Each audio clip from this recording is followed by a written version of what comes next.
It's just the colors, the wing, the bird. Gulfton is blooming.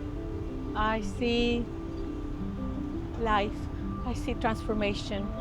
I see beauty, culture. I see a new beginning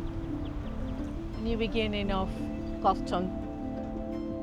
Connect Community is a community development organization working in the Sharpstown and Gulfton communities of Southwest Houston. We are part of a national nonprofit network called Purpose Built Communities. We call Gulfton really the Ellis Island of Houston because through refugee resettlement programs and just attracting immigrants from around the world, it has really become our city's shining example of what diversity and culture look like in a major metropolis. It's an incredible kind of cultural melting pot. All of Houston, all of the cultures are there. I mean, you drive around, you have lunch there, and you can feel it.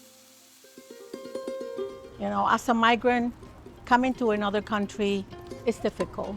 Well, in the Greener Gulfton project, what we noticed is that there was a lack of understanding of the culture of every community, a lack of more green spaces, and sadly, no connection at all.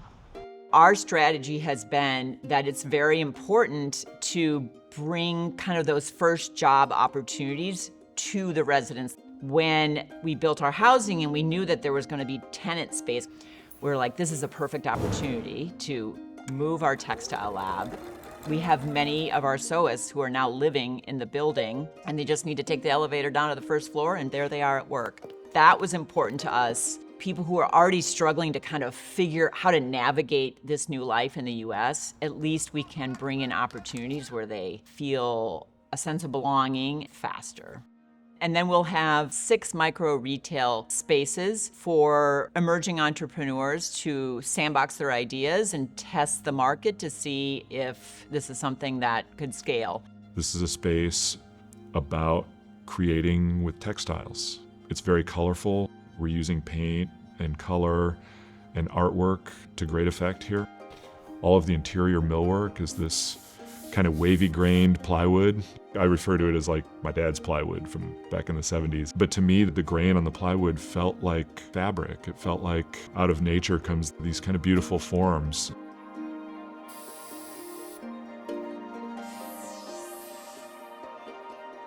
Anne had a great sense that this space should have public art that is by and for the community.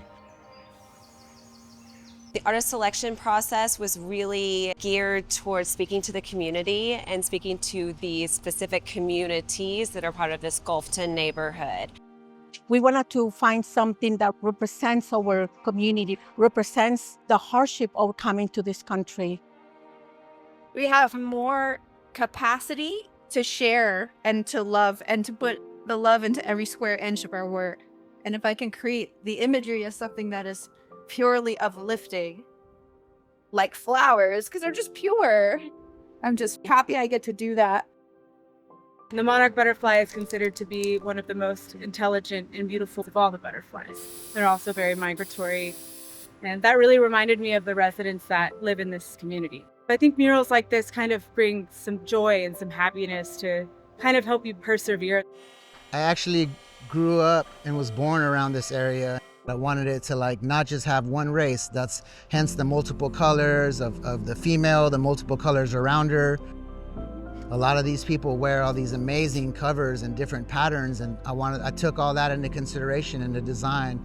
So I'm hoping that it just really in a way, even though it stands out, really just blends in with the community and they feel a little bit at home by seeing it. These particular motifs live in the backgrounds of working class communities, so I hope that it behaves in a similar way, that they feel that this is a bit of their backdrop or something that they can rely on. I think that the patterns themselves and the brightness of the representation of these patterns will bring people together.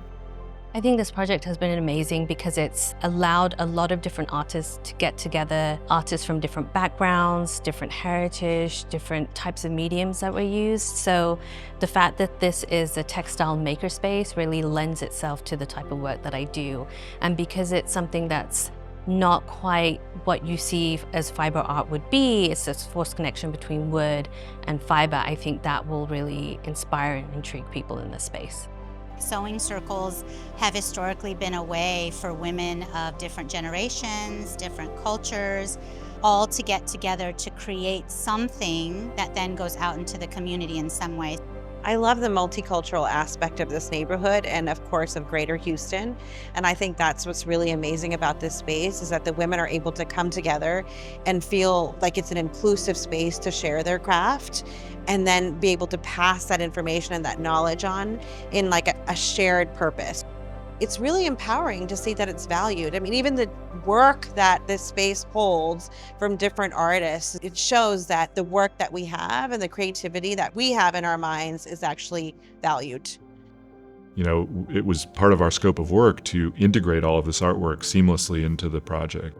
We have really an immense amount of public art on a dollar-for-dollar basis. The city of Houston, a lot of cities have a 1% or 2% for the arts program.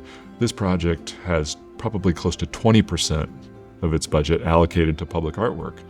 So I hope that this space is a point of pride. I hope that they see themselves in the artwork and that they feel empowered, that this is a launch point for building the skills, the confidence, and a sense of belonging.